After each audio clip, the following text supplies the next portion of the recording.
人间一直在说，人就像动物一样被送到徒儿所说的主角，等待生命结束，人人宰割，许多的残况，徒儿有所要问。如果说众生迷昧也不为过，人间社会现象残酷不堪，这只是业力催讨的一小部分，人的身躯被宰割，心灵创伤无法平息，陷入人间地狱。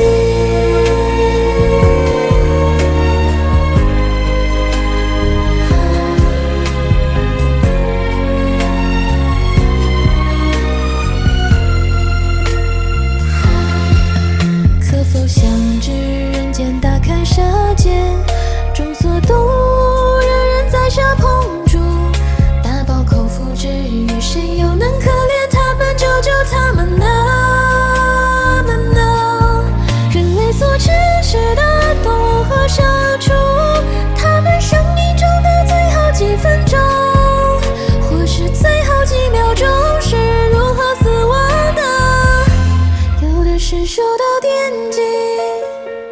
有的是被栅栏关起来，摇着尾巴求救命，带着害怕不行，恐惧的眼神在剧烈的痛苦之下死亡。这些是大部分被饲养运送于宰杀的现代动物们所受到的提醒，这不就是业力反扑？你杀我，我的怨气冲天，几何千年的怨念，来自这世讨报换得来的是悲惨，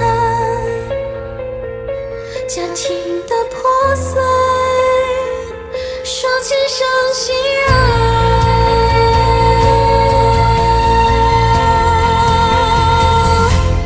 为谁说这次人间的大浩劫，人的因缘各半都西互不相识，为何会齐聚一堂，来到一个国家惨遭陷害呢？我要生活，我要照顾妻小，我要过好生活，我不能放弃这行业呀。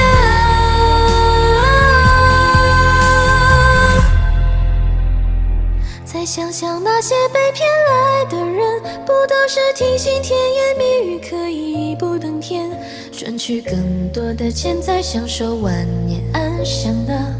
怎么全话都听不进去啊？来世以来，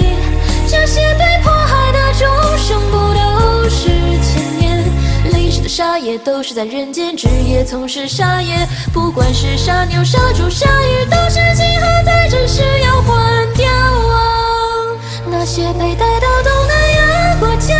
的众生，呼朋引伴一起来赚大钱，被祸患的都是当时主导杀业的子女双亲夫妻啊，一人杀业养活全家，受于血肉之灾一生成长，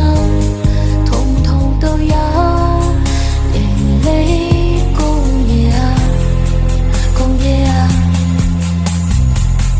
不用去想人心为何会这样，难道不会觉得残忍吗？